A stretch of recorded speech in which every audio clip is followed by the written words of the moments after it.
Okay.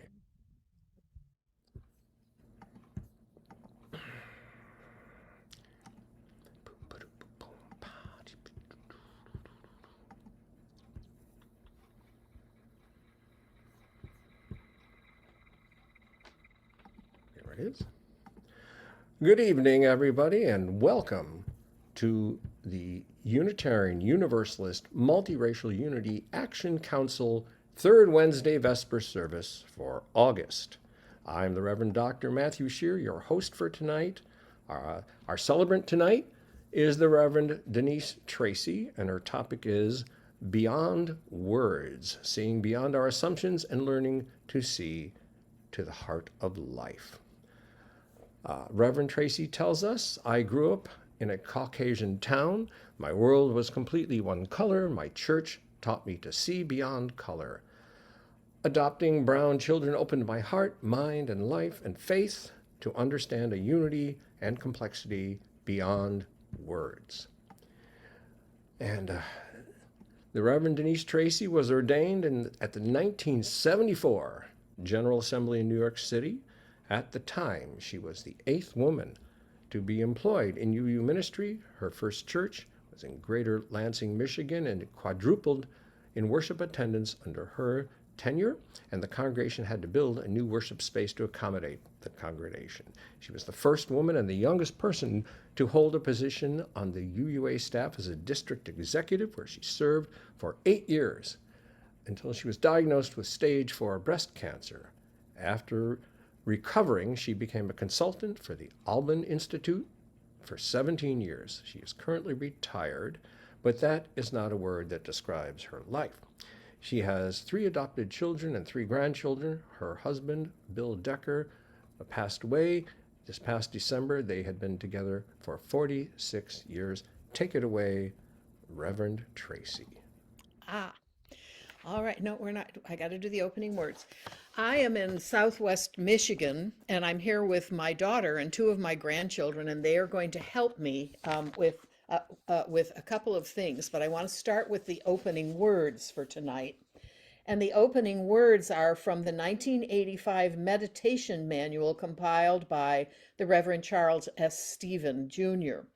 And this is called Finding God by Alice Walker from The Color Purple. Tell the truth. Have you ever found God in church? I never did. I just found a bunch of folks hoping for God to show. Any God I ever felt in church, I brought in with me. And I think all the other folks did too. They come to church to share God, not find God. God is inside you and inside everybody else. You come into the world with God, but only them that search for it inside find it. And sometimes it just manifests itself, even if you're not looking or don't know what you're looking for. Celie, the character in The Color Purple, those are her words. My 2 grandchildren and my daughter are going to light the chalice. And so, Diana, step closer and read your part. And do it loud. There, the microphone is there. Right now?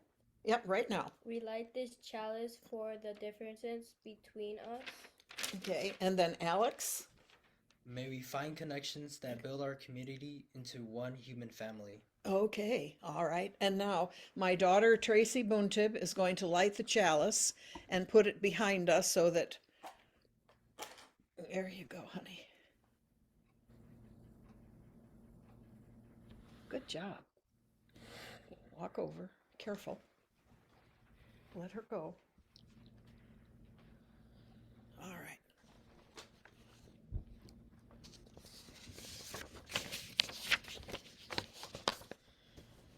All right, thank you very much. And just find a place, sit down or be comfortable. Okay. I have chosen a couple of pieces of music from my favorite musicians in life. My favorite musician of all is someone named Holly Near, and I worked with her 8 or 9 times, helped produce concerts, and the first piece of music is called I Am Willing, and the Unitarian Universalist Church of the Cascade Mountains took the song and created a montage of images that go along with the song. So I hope that you'll enjoy it. You guys come and see.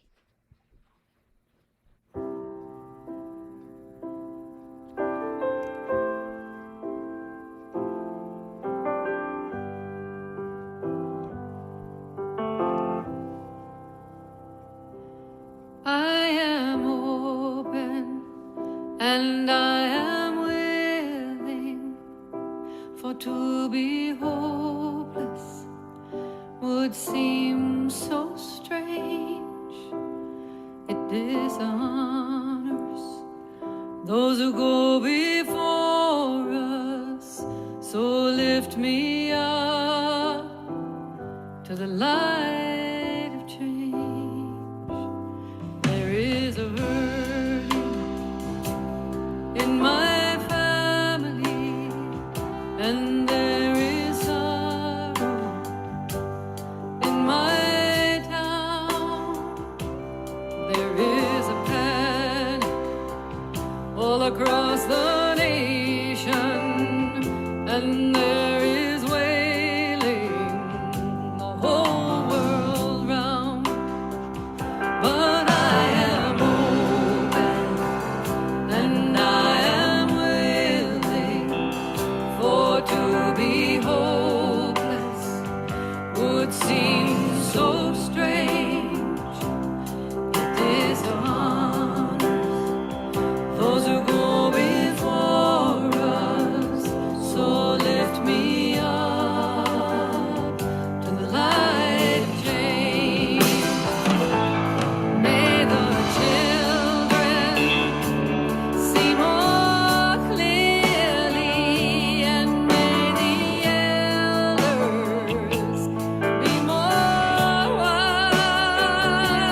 May the winds of change caress us, even though they burn our eyes.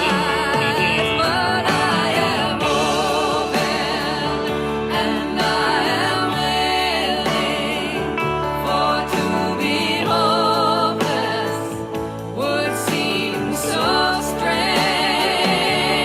It dishonors those who go before us, so lift me up to the light of change. Give me a mighty yoke to hold my confusion, and give me a desert to hold my fears. Give me a sunset to hold my wonder, and give me an ocean to hold my tears. But I am open and I am willing, for to be hopeless would seem so strange. It dishonors those who go before us, so lift me up to the light of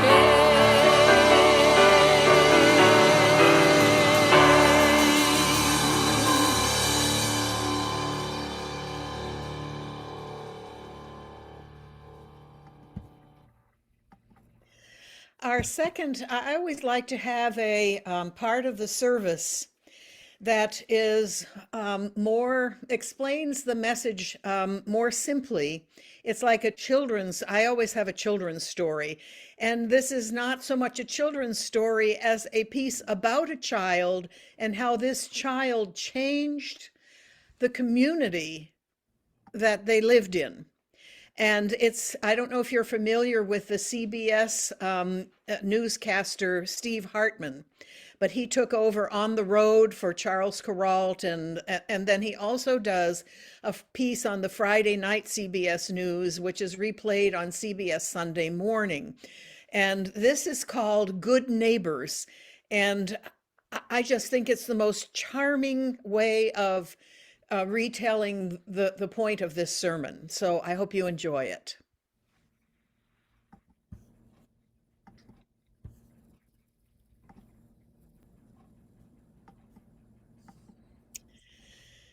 Today's reading is from Patrick Murfin's book, We Build Temples in the Heart. Let us be that stable. Today, let us be that stable. Let us be the place that welcomes at last the weary and rejected, the pilgrim stranger, the coming life. Let not the frigid winds that pierce our inadequate walls or our mildewed hay, or the fetid leavings of our cattle shame us from our beckoning. Let the seers, sages, and potentates of every land traverse the shifting dunes and the rushing waters and the stony crags to see our rude frame. Let the herders and high lords kneel together under one thatched roof to lay their gifts before wonder. Today, let us be that stable. All right. Well, thank you very much for being here. And I'm delighted to be your preacher, your leader tonight.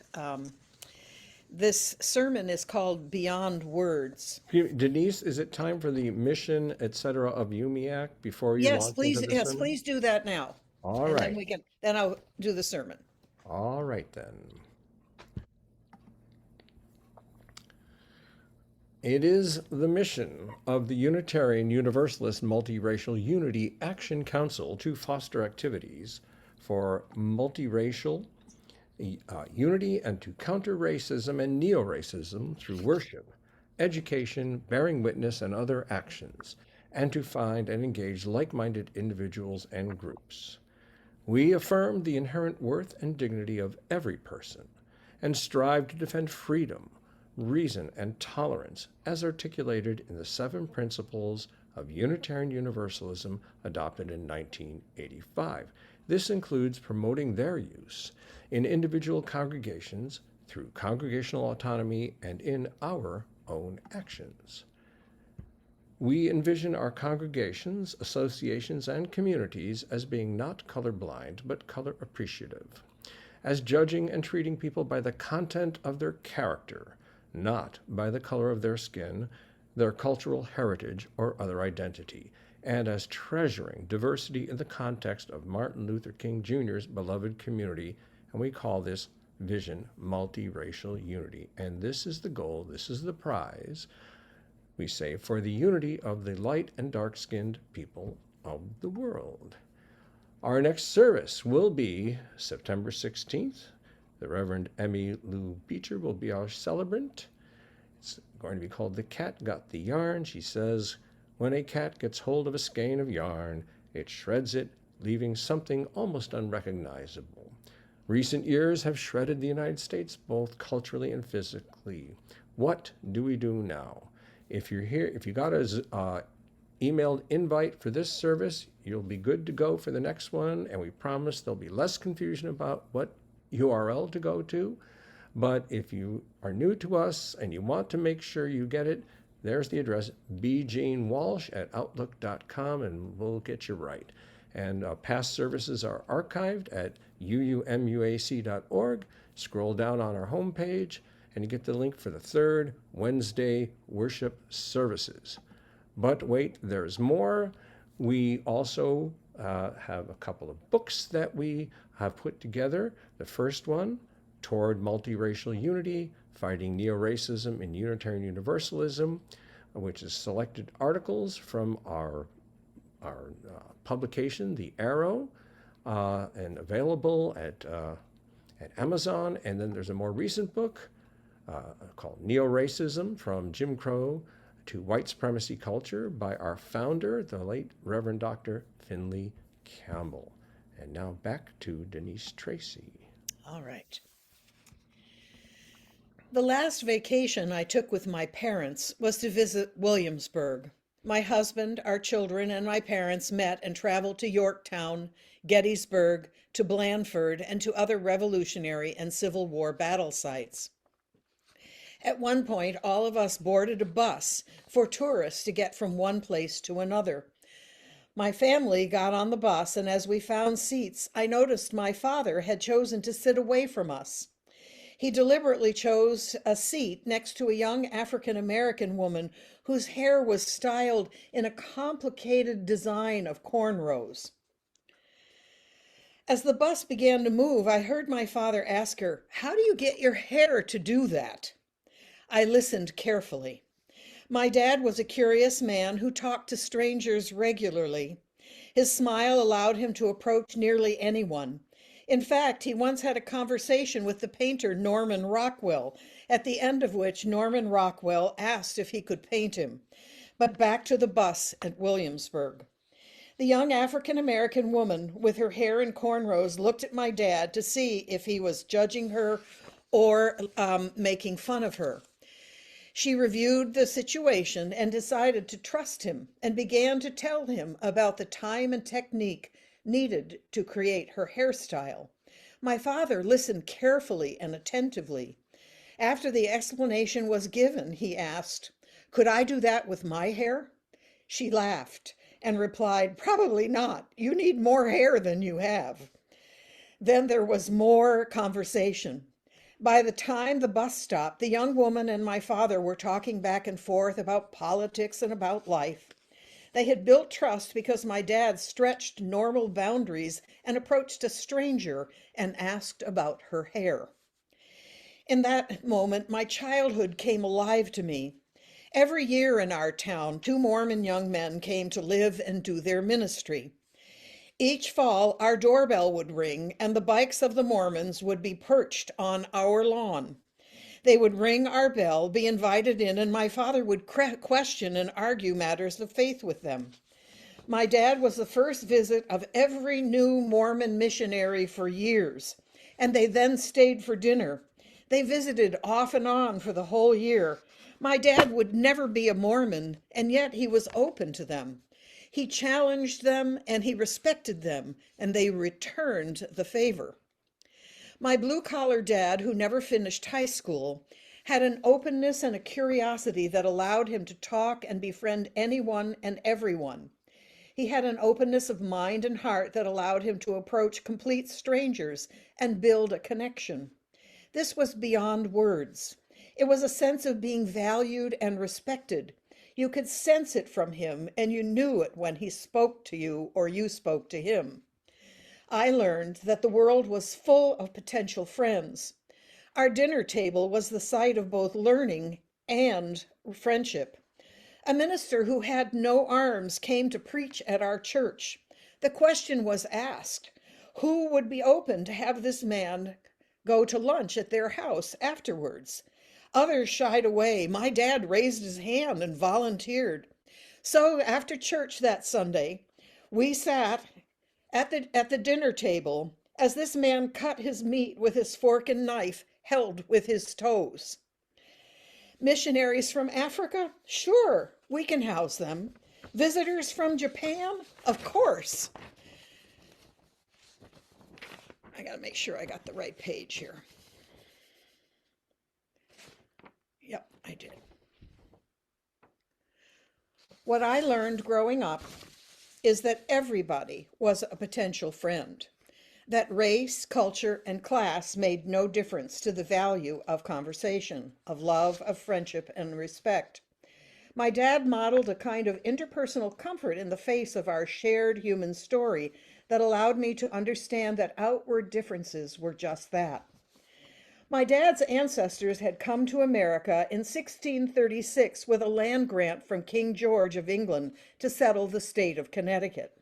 My ancestors founded the town that I lived in, and at the age of 9, I asked my father, how could King George give away land that didn't belong to him? He replied, well, he did, and we have to live with that fact. There were no people of color in my elementary, middle, or high school. Not staff, not students, everybody was all Caucasian. Yet my growing up was filled with diversity. My mother's mother, however, was 100% Native American. My grandmother took me into the woods where we found and picked native herbs and plants that she made into salves and potions to help heal her 14 children and 40 grandchildren from their aches and pains from the work on their New Hampshire, 400-acre New Hampshire dairy farm. My grandmother taught me about Native American wisdom. My growing up was filled with diversity, even though my geographic roots in the town where I lived were as Caucasian as could be. I learned when in a crowd, go sit with people who are the most unlike you. Ask questions, be kind in your curiosity, smile, listen, care. Don't sit with the people you know. You already understand who they are. Go to the stranger, the unknown, build a connection. I call it seeing with the heart. This type of exploration is beyond words. At age 13, I attended a church camp. There were 8 girls in our cabin, 4 white, 4 black. We examined our hair differences, our skin differences. We learned that my white skin burned bright red and you could write your name in it and it would leave a white mark. Their skin turned ashy. We talked late into the night about the fact that we lived only 5 miles away from each other in our segregated communities. Why? How? We wondered. And as we talked, we learned how to comb each other's hair. When I returned home, Selma was happening. Police dogs, fire hoses aimed at marchers who looked like my camp friends.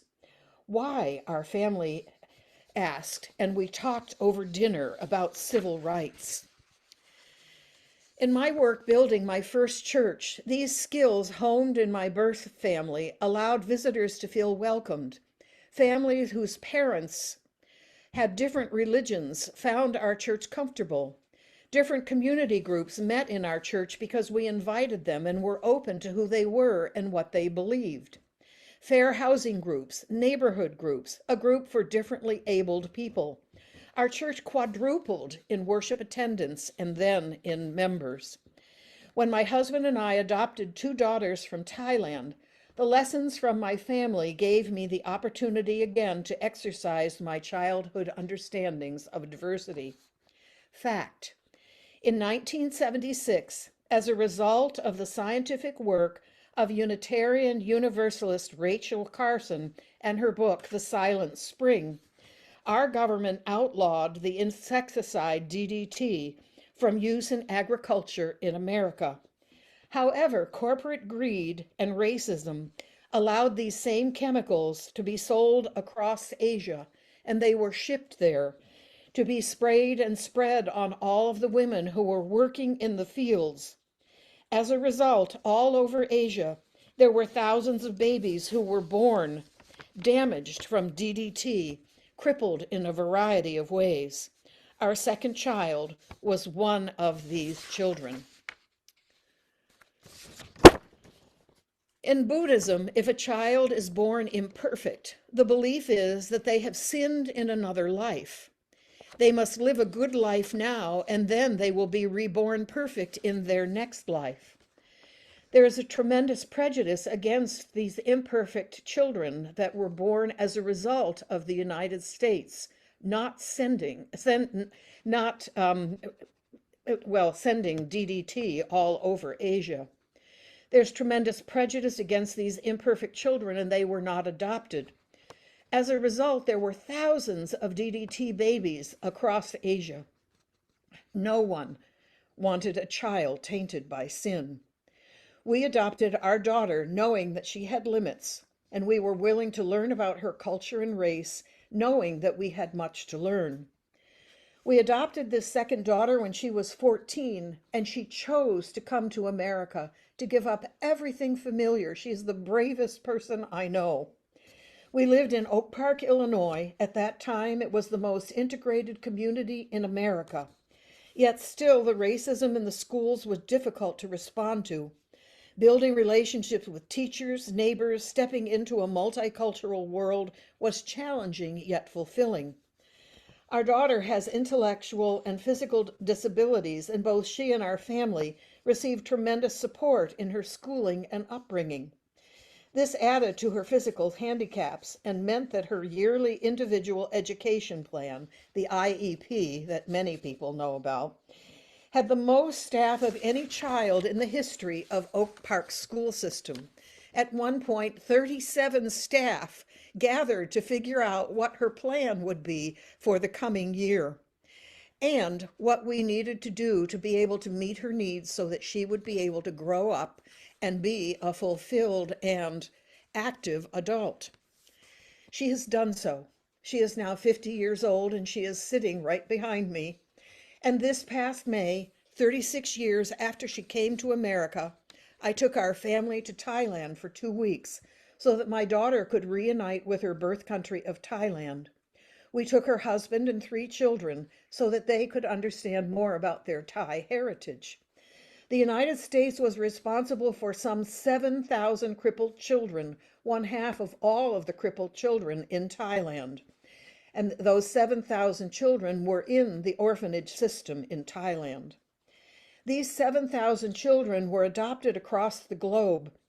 And one of the things that we learned is of those 7,000 children, only 6 have ever returned to see where they were born. Our daughter was the 6th child to return to her birth country, return to the orphanage, and return to visit the place that she was raised. She to them, when she appeared, was a miracle. 36 years later, her social workers, her teachers, and the staff were all still working there. All of them were still there. And when she walked into the room with her husband and 3 children, everyone was silent. Everyone looked at her. She was a living goddess. What she showed them is that their work was worth what they had done and that they were successful in offering a child to the world. What I have learned is that our human connection can overcome racism. If we approach others with an openness of heart, we can build relationships beyond intellectual constructs and work towards gender understanding and to end racism. The building of trust takes time, listening, caring, the opening of our spirits is necessary. Sensing something might need a conversation and attention takes a certain daring and the approach of an explorer. We cannot just lumber in. We have to listen. We have to watch. We have to hear. We have to feel. Asking what is going on here in a conversational style, looking at the community, our own and that of the wider community, and trying to make it free of the constructs that limit because of race, gender, or culture, is worthy of the divine connection between us all. One of the reasons I value UMIAC is because it gives me an approach for these issues that is positive. UMIAC looks for solutions. We build community with others by exploring, educating, and creating ways of thinking about unity in the face of diversity. We build relationships, and through those relationships, like the little boy in Steve Hartman's Good Neighbor story, who waved at everybody, community is born and reborn again because we build trust. You can tell when this happens. People relax, people smile, their ears are open, their hearts are open, and we approach one another differently. Life changes in those moments. UMIAC models creating community through our connections. Through most valued connections, we tackle racism. Through relationships, we discern solutions and then take action to create a fairer, more just world. My husband and I raised just one of 7,000 children crippled by our country. We learned and grew in the face of what we considered an international crime. 36 years later, we celebrated the magic of our daughter, the staff that raised her, and her family. We carried a portion of the ashes of her father, who adopted and loved her, and we carried them with us, and we stopped in the middle of the Indian Ocean to celebrate our international family and our love of community. We spread some of Bill's ashes and said a prayer of thanks for the love that he had for all of us. And what I know is this, that all of this is beyond words. Love, esteem, justice can be felt and experienced from the heart. Sometimes the smallest action, the smallest kindness can save the world, one person or one situation at a time. Amen, shalom, and blessed be. I think, Matthew, it's time to talk about the offering. I believe you're right. And there it is. We don't actually pass a collection plate such as it is, but we do invite you to become a member of the Unitarian Universalist Multiracial Unity Action Council. Membership is a low $40 a year. You go to www.uumuac.org, scroll down to the donate button. And it is a 501c3 organization under IRS code, so that's tax implications of a favorable nature. And now, do you have words before we do our closing music? I do. I would like to say, if you have not heard of a group called Emma's Revolution, they're named after Emma Goldman.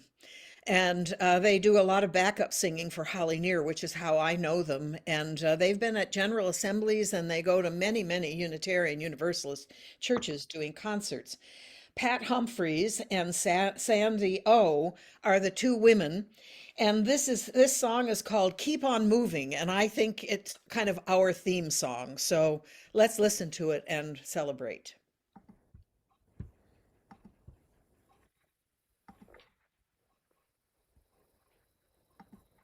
Gonna keep on moving forward. Keep on moving forward. Keep on moving forward. Never turning back.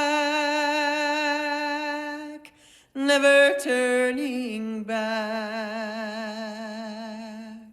Sigamos adelante, siempre adelante, siempre adelante, sin volver atrás, sin volver atrás.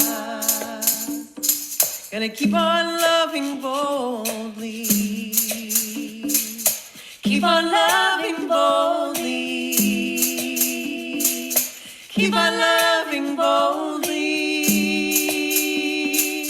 Never turning back. Never turning back. Amaremos con pasión.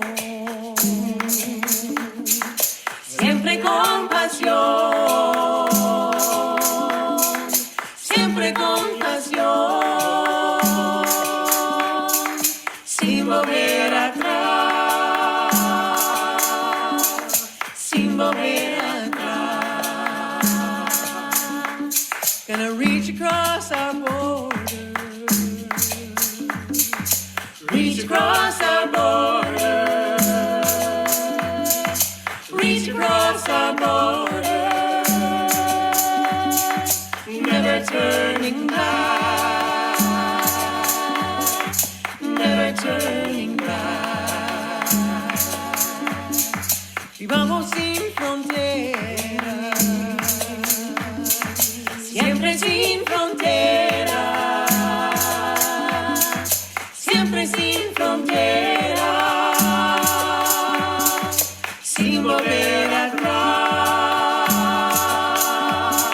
sin volver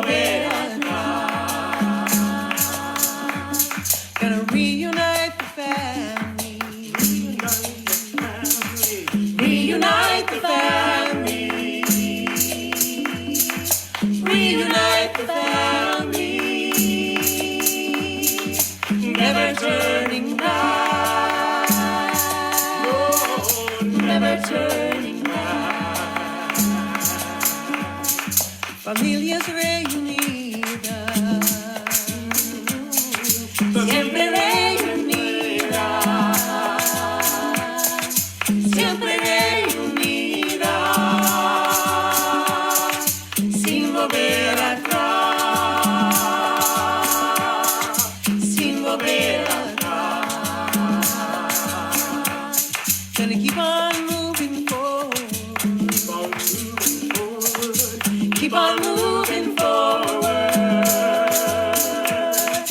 Keep on moving forward. Never turning back. Never turning back. No, we're never turning back. Never turning back. Never turning back. Never turning back. Peace. We love you. All right. I have some closing words, and I usually line it out and have you repeat it, but you're all on mute. So what I'm going to do is have my daughter and my grandchildren repeat. But what I want to invite you to do is make a chalice of your hands and imagine the flame that is right here, the flame of Umiak. And you know how we usually do at church, and I say the words and you repeat it. May faith in the human community, now you, Faith in human community and hope in human love and hope in human love keep us ever growing and changing. keep us ever going and changing. Together, amen, shalom, and blessed be. Together, amen, shalom, and blessed be. And now, as Tracy extinguishes the flame, take the flame that is in your hands and fold it into your heart and carry Umiak's flame with you through your days ahead until we meet again. So, and now I think what happens is that we have conversation. Indeed, we will. Okay. We will stop the recording. Oh Okay. no. Well.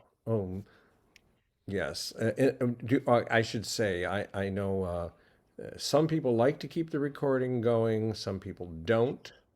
I think conversation is more personal than that, and I think it's just fine not to record. Now, okay. Then I will.